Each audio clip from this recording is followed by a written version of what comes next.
Omori is regarded by many people to be a game that is life-changing. One that once you play, it will change your brain chemistry. You will not be the same person once you play this game. And I would say that this is kind of true to most people. I thought this game was beautifully tragic, and I just want to talk about it. I want to give my Vels verdict on this game. So if you guys don't want to see any spoilers, then I would suggest skipping to this timestamp to see my verdict on the game. And with that being said, let's get into it. So for the positives of the game, it had quite a bit. And the first thing that I want to talk about is the strongest point I think the game has, which is the emotional storytelling. Each character dealt with a tragic passing of Mari in their own way. All of them had their own way of grieving, and they all had amazing arcs as well. They had a lot of depth to them. Aubrey was extremely aggressive and combative. By the end, she realized that she was wrong and apologized to all her friends. And I thought that this was a great arc, albeit she forgave them a bit too quick, but I want to oversee that. I think that Aubrey was a great character. Hiro was depressed, and he tries to cope by studying and occupying his time doing all these other things such as cooking. And he slowly starts to heal. Kel, he was the opposite of Aubrey. He was extremely positive. He helps the group move forward after the passing of Mari, and he helps them stay together again. And finally, you have Sunny and Basil, who isolate themselves. And after a few years, they finally end up going outside and rejoining their friends and holding hands together and singing Kumbaya one last time before Sunny leaves his hometown. Overall, it was great how they were able to flesh out these characters fully. Most games tend to have some issues doing that, but I think that the protagonists in this game have been great. The realistic themes of this game were done beautifully. It tackles the anxiety of moving on greatly, to the point that others can relate. The idea of grief was also depicted beautifully. Everyone shows it differently. No one has the same way of showing grief. It wasn't perfect the way they depicted the idea of grief, especially with someone like Aubrey, who was extremely toxic about it and even pushed away her friends. And then you have that final duet scene where Sunny finally moves on and does that duet that he was never able to do with Mari. And I thought that scene was a masterpiece. It was definitely one of the most heartbreaking scenes I've ever seen in gaming. Actually, it might even be the most heartbreaking, I'm not gonna lie. Another point I want to talk about is that the OSTs and the fights in this game were on point. The OST was awesome. It played a big role in this game. It didn't feel like background music at all. It blends so well with the gameplay. Honestly, I was bumping my head to some jams. And also, again, the final duet scene. I didn't even know that the final duet was from Omori. It was a really good OST. I love it. And as for the fights, the bosses were tough and they all had their own special twist to them. None of them felt the same. It didn't feel repetitive. It really was creative. All the bosses are unique in their own way. And I can for sure say that none of them are the same, except for Humphrey. Fuck Humphrey. And now getting on to the negatives. Unfortunately, even a game as beautiful as this has some flaws, and boy does it have some flaws. So the area designs were kind of weak. Some areas in this game did feel like filler. So for example, you have Humphrey's entire area. I thought that was kind of boring. It kind of felt like a hassle going through it.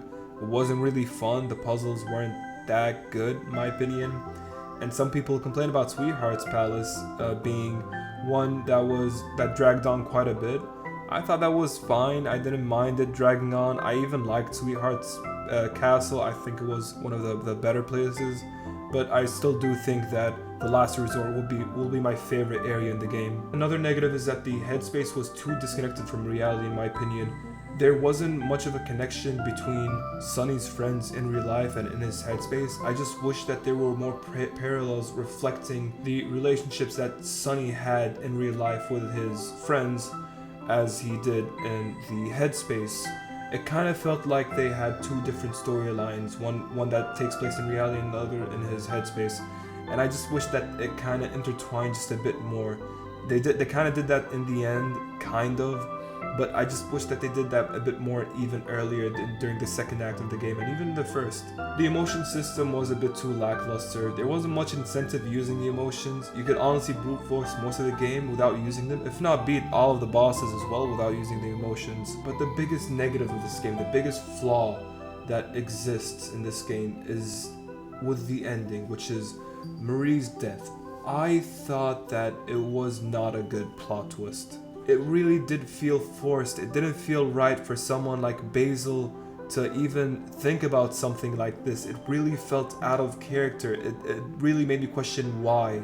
And I'm pretty sure this doesn't come to much of a surprise because I'm pretty sure others in the community have also had this issue with the game. This was not a good addition. Had they continued with the original play of Mari tragically committing suicide and not being able to continue this play with Sunny, and then having him also like move out later and moving on from this whole thing, I definitely think that the story would be much more compelling than it did, because with this whole thing where Basil and Sunny had her like, set up to commit suicide, I think that that was not a good decision. It goes against their characters. It takes this theme of grief and turns it into guilt. It should have been just grief. It should have been simple. There is no reason to stray away from that, because they were doing so well up until that point. Up until they decided to have Sunny and Basil stage that suicide. So overall, this game was pretty great. If you can overlook some of the flaws with its story and its gameplay, I think that you're going to have a really good time, as long as you're not like a heartless critic or anything. You're definitely going to have a fun time and even an emotional one playing this game, because again, that final duet scene was really emotional. So with that being said, if I had to give a verdict on this game, it would be an 8 out of 10. This was an extremely powerful game. This was one that can definitely change someone's life out there, one that someone can even relate to an extent. It really does touch on subjects that a lot of people can go through, and it really is depressing in the most beautiful way possible. And I truly believe that Omori is a very, very good game. But again, there are some issues with the ending that I had, and it does bump it down, and there were some issues with the actual areas itself. But other than that, they are very minor inconveniences except for the ending. It was a great game and I loved every second of it.